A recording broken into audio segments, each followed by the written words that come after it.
In today's top stories, Algeria celebrates today Victory Day, considered a turning point in the nation's struggle for independence. Algeria has condemned the resumption of the Israeli occupation aggression against the Gaza Strip, in which claimed the lives of over 400 so far.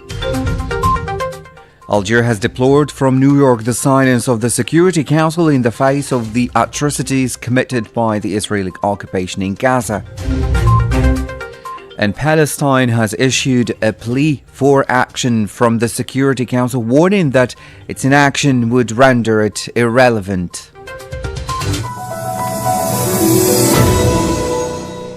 Hello and welcome on Radio Algeria International. I'm Jamal Slimani. The President of the Republic, Abdelmajid Tebboune, has said that the state is continuing to mobilize its energies to guarantee the country's highest interest and strengthen the home front with a national conscience that makes Algerians proud. In a message marking the 64th anniversary of Victory Day, the President of the Republic stated that the celebration comes as the state continues to mobilize efforts to safeguard national interests and strengthen unity. He emphasized the importance of national consciousness, a forward-looking political will, and Algeria's strategic role in adapting to regional and international developments in line with the ideals of the Liberation Revolution. The President of the Republic stated that 19 March is a landmark date in Algeria's history, marking the culmination of long decades of struggle and the inspiring revolution of liberation launched on the 1st of November 1954. He emphasized that this revolution was rightly one of the greatest anti-colonial revolutions and among the most authentic epics of people's struggle against tyranny and domination in the modern era. Algeria today, March 19th, commemorates Victory Day, a historic event that marked a turning point in the nation's struggle for independence. This day stands as a testament to the unwavering determination of the Algerian people, who made immense sacrifices to secure their freedom and assert their sovereignty. The details with Masoud Sharfi. Victory Day serves as a powerful reminder of Algeria's long and fierce fight against colonial rule. It honors the resilience of those who endured hardship and paid a bloody price to achieve national independence. This year, the celebration holds even greater significance as it coincides with the sacred month of Ramadan, a time of reflection, unity, and spiritual devotion. This occasion allows Algerians to revisit the sacrifices of the past and reaffirm the values of freedom, dignity, and self-determination that shaped modern Algeria. It is a moment to pay tribute to the martyrs and heroes who paved the way for a free and independent nation. As Algeria celebrates this momentous day, it not only commemorates past struggles, but also inspires future generations to uphold the principles of justice, unity, and national pride. Adding to the significance of this day, today marks the 19th anniversary of Radio Algeria International, a media institution that has played a crucial role in delivering news and strengthening Algeria's presence on the global stage, broadcasting in 4 languages: English, French, Spanish, and Arabic. Since its establishment, the radio station has provided insightful coverage of national and international events, fostering dialogue and promoting Algeria's cultural and political perspectives worldwide. Its commitment to objective journalism and high-quality reporting continues to make it a vital source of information. The President of the Republic, Abdelmajid Tebboune, has received the visiting Tunisian Minister of Interior, Mr. Khaled Nouri. In a statement to the press, the Tunisian minister said the meeting focused on bilateral cooperation, border security, and economic impact. It also conveyed President Said's greetings and received a message of brotherhood from President Tebboune. سعدت اليوم وتشرفت جدا. I'm very happy and honored today by the meeting granted to me by His Excellency the Algerian President Abdelmajid Tebboune. I conveyed to him the greetings, affection and brotherhood of the President of the Republic of Tunisia, Professor Qais Said. I also extended my congratulations to him on the occasion of the holy month of Ramadan. This meeting was an opportunity to discuss some issues of common interest between the interior ministries of both countries, as well as issues concerning the border provinces and ways to advance and move forward in developing these border regions. We also discussed the issue of smuggling, border security, and its impact on the economies of both nations. Finally, he conveyed to me a message of affection and brotherhood for President Qais Said, wishing for further strengthening of bilateral relations for the benefit of our two countries. That was the visiting Tunisian Minister of Interior, Mr. Khalid Nouri. At least 29 Palestinians were killed last night in new Zionist occupation army bombardments of various areas in the Gaza Strip. 2 Palestinian civilians were killed and 5 others injured when a drone targeted a tent sheltering displaced persons near Al-Mawasi area southwest of Khan Yunis in the south of Gaza. In addition, a Palestinian woman and a child were killed and 3 other civilians injured when the Israeli occupation forces bombed a tent sheltering displaced persons north of Khan Yunis. To the west of Khan Yunis, 4 Palestinians were killed when Zionist army warplanes targeted another tent housing displaced persons.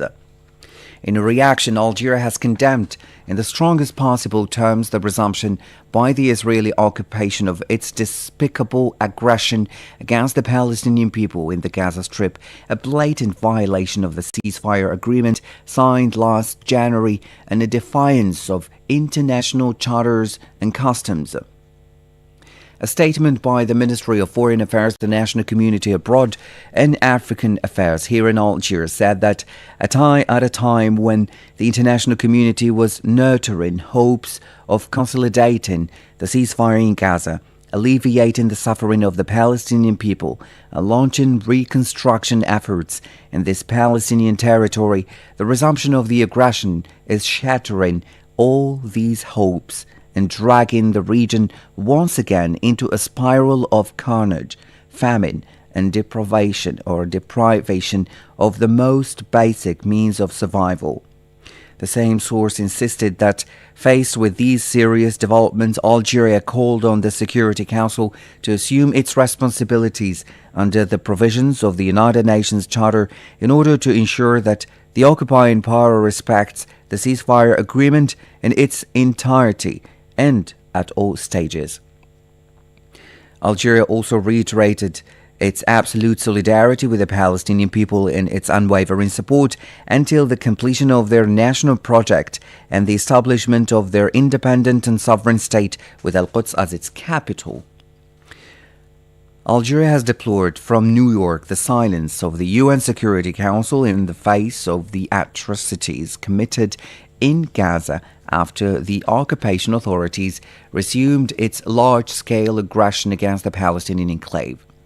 Algeria's permanent representative to the UN, Ammar Ben Jama, strongly condemned attacks violating the ceasefire in Gaza during the Security Council meeting on the Middle East. He denounced collective punishment against Palestinians and urged mediators to enforce the ceasefire, criticizing Israeli politicians for exploiting Palestinian suffering. Mr. Ben Jama condemned the brutality of the Israeli occupation and questioned the Security Council's silence, asking if it would ever act to stop the genocide and uphold its credibility.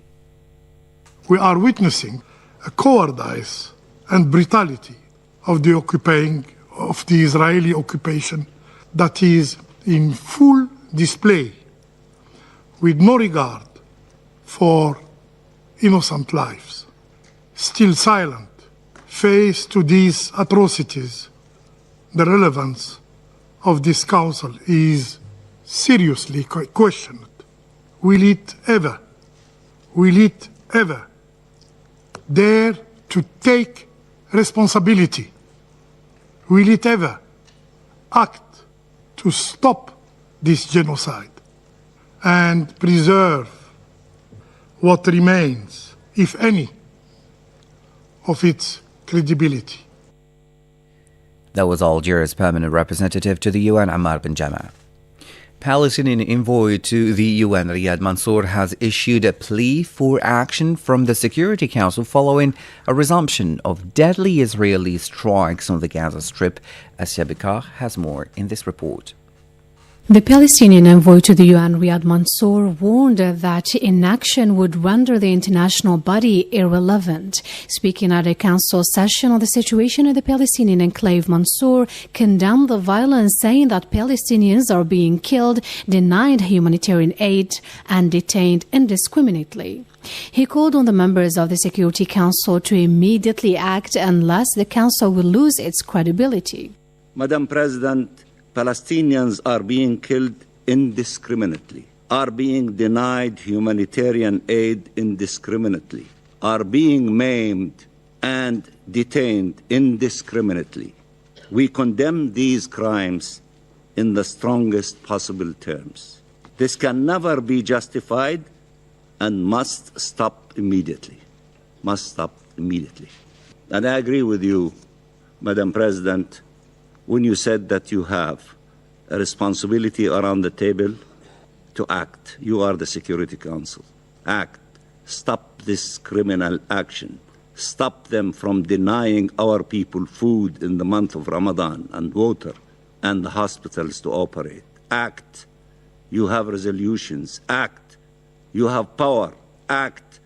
Or, as my friend, the ambassador of Slovenia said, you become irrelevant. Act according to the power given to you by the Charter of the United Nations. He said life was returning to normal and the ceasefire started to bear fruit, but then the Israeli occupation resumed its bloody attacks, breaching the ceasefire in total disrespect of all existing rules. Madam President, ceasefire works. It is the only thing that does. It stopped the bloodshed. It allowed the entry of humanitarian aid Israel had long denied. It allowed the release of hostages and prisoners. It allowed for the starving people to be given sustenance, for the sick and wounded to receive medical care, as the tenets of international humanitarian law and our very humanity oblige. Life was starting to triumph over death. Our collective role is to ensure life prevails, and that requires ensuring the full and effective implementation of Resolution 2735. Resolution 2735 is unequivocal. It clearly spells out the terms of each phase and the obligations of each side. It also clearly states in relations to Phase 2, which includes release of hostages and full withdrawal of Israeli occupation forces from Gaza, that the ceasefire will continue as long as negotiations continue. And negotiations will keep going until all the agreements are reached and Phase 2 is able to begin. There should not be unilateral, self-serving, and irresponsible decisions to execute breaking the ceasefire. He said in few hours, the Israeli occupation killed hundreds of people, showing disregard to the holy month of Ramadan. Now, we gather here after a series of deadly Israeli attacks that killed last night alone hundreds of Palestinians. Current reports indicating over 400 killed and nearly 600 injured in the span of few hours during the night last night. Reminiscent of the criminal bombardments our people endured for over 15 months. The same images are back to haunt us. Small children on gurneys, little siblings, injured and disoriented, trying to comfort and reassure each other.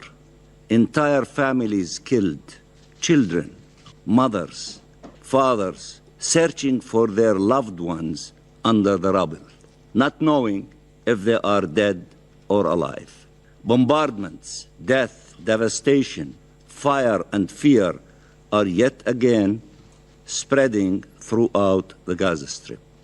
And this is all happening during the Muslim holy month of Ramadan, 1 year after the councils chose this same period, given its significance, to call for the first time for a ceasefire to hold the genocide and stem unimaginable human suffering. In our tradition, nobody would fight during the month of Ramadan. This is from the beginning of time. Those were the words of the Palestinian envoy to the UN, Riyad Mansour, during a meeting of the UN Security Council amid the Israeli ongoing bloody attacks on Gaza. You're still listening to Radio Algeria International. The State of Palestine has called for an extraordinary session of the League of Arab States following the resumption of nightly Zionist airstrikes on the Gaza Strip, which have claimed more than 400 lives. The extraordinary session should discuss Arab and international efforts to compel the Israel or the Zionist entity to cease its crimes and aggression against the Palestinian people, to comply with international law and resolutions of international legitimacy.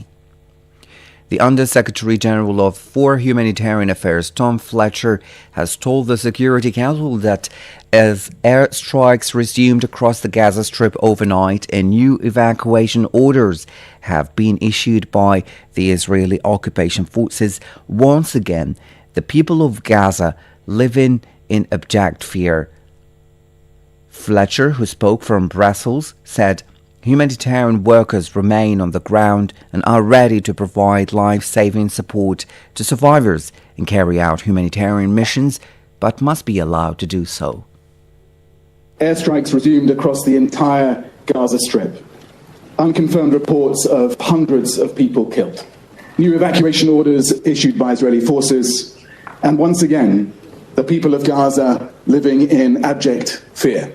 Modest gains made during the ceasefire destroyed. Today, I'm distressed to report that in addition to the intense airstrikes that have resumed since the 2nd of March, Israeli authorities have cut off the entry of all life-saving supplies: food, medicines, fuel, cooking gas, for 2.1 million people.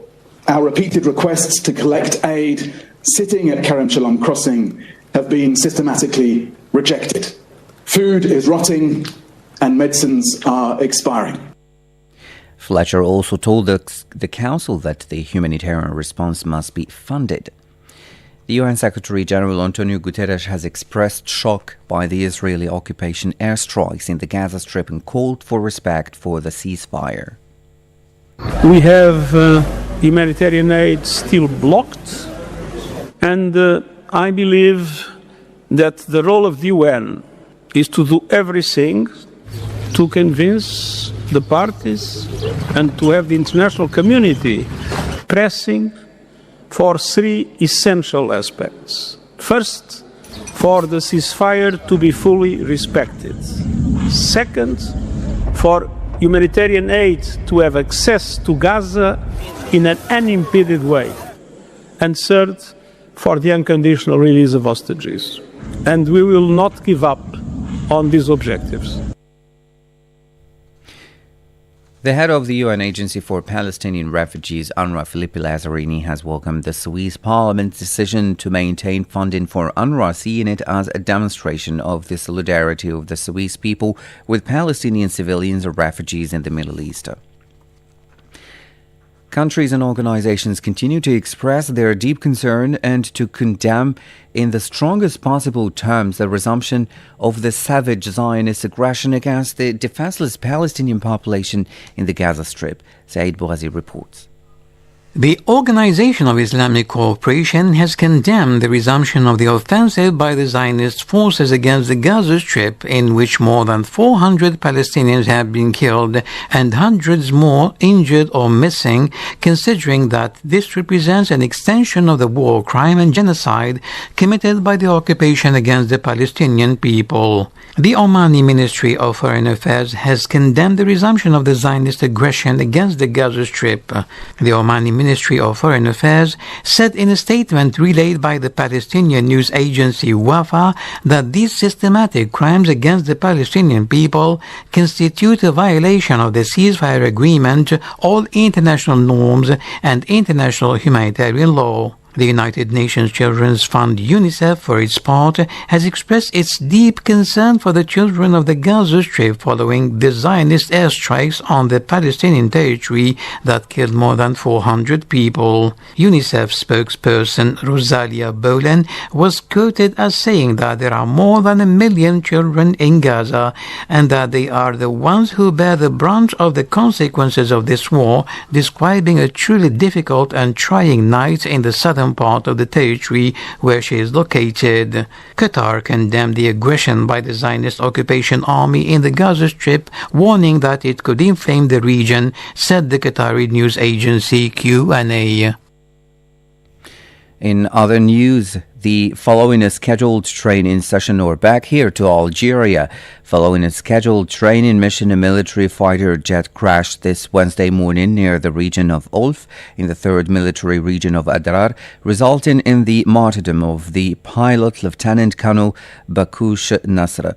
Following this, the head of state expressed his deep condolences to the death and to the family of the deceased. You're still listening to Radio Algeria International. Stay tuned.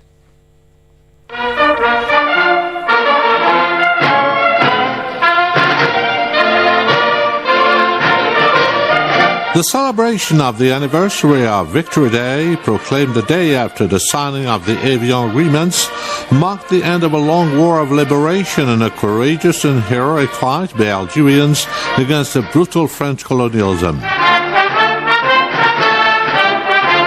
Dedicated to be the national holiday of victory in Algeria, March 19, 1962, marked the end of a long-running war of liberation won by force of arms and the determination of millions of freedom-seeking Algerians who suffered for more than a century from the horrors of the brutal colonial yoke, with a heavy toll made of countless martyrs, thousands of widows and orphans, hundreds of thousands of prisoners, detainees and disabled, as well as the destruction of thousands of villages and hamlets across the national territory.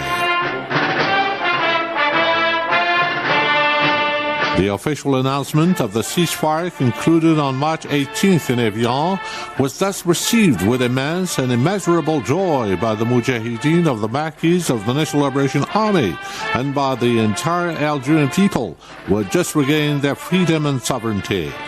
Before the initialing of the Evian Agreement signed on March 18, 1962, which enshrined the country's hard-won independence, the Algerian delegation had rejected throughout these negotiations the proposals put forth by France mortgaging national sovereignty and independence.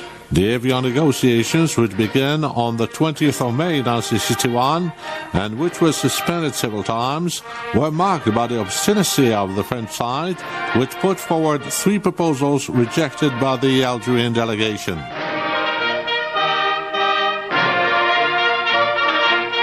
These proposals concern the maintaining of the Algerian Sahara and the naval base on Mers el-Kebir in western Iran province under French domination and the question of the million of French settlers living in Algeria.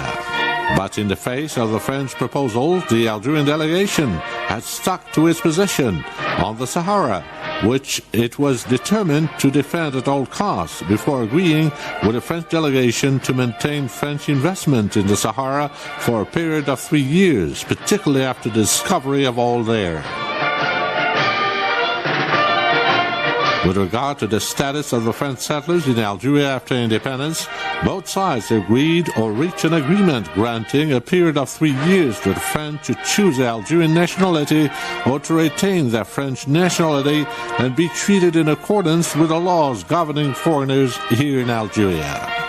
With regard to the Mers el-Kebir naval base located in Ram province in western Algeria, the proposal submitted by the French side that France would operate the base for 99 years.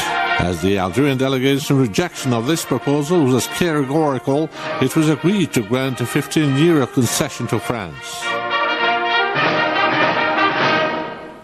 In the euphoria of independence, the country was called upon to embark on a long historical process, that of fighting for the construction of the country, which will draw all its essence from the spirit that marks the process of recovering national sovereignty in order to remove the country from foreign occupation. In line with this logic, and on the occasion of the anniversary of Victory Day, the Algerians ought to be like their fathers and ancestors, the architects of events and successes, the builders of a potent and solid Algeria in terms of sustainable economy and unfailing security. It should be stressed at the same time that it was the day when our valiant people sounded the death knell for a long colonial nightmarish period, standing proudly and with dignity at the end of the glorious November 1954 Liberation War, whose valiant craftsmen were the children of this people. A generation armed with an unwavering will and faith, and who paid a heavy price for the wrenching of Algeria's freedom and independence, with the sacrifices of millions of glorious martyrs, invalids, widows, and orphans, notwithstanding the widespread destruction and the untold tragedies that have affected all families throughout the country during the harsh colonial yoke. If March 19, 1962, the date of the ceasefire, was snatched away thanks to the sacrifices of the Shuhada or martyrs and Mujahideen, it was also the result of bitter negotiations conducted by the Algerian delegation of struggling Algeria, which demonstrated great intelligence and competence in negotiating with the occupier. Driven by loyalty and fidelity to the country, the Algerian delegation was able, despite the enemy's references and resources, to snatch our people's right to freedom and sovereignty over all its entire territory.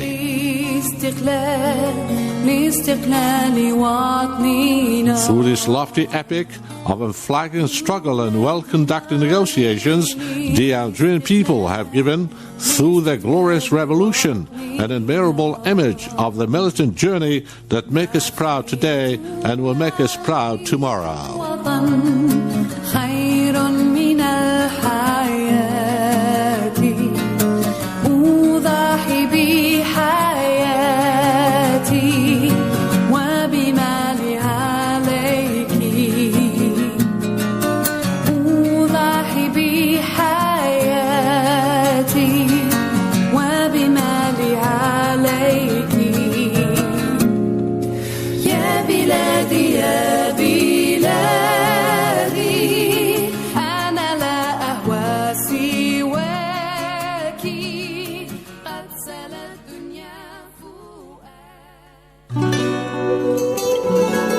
With the advent of the holy month of fasting of Ramadan,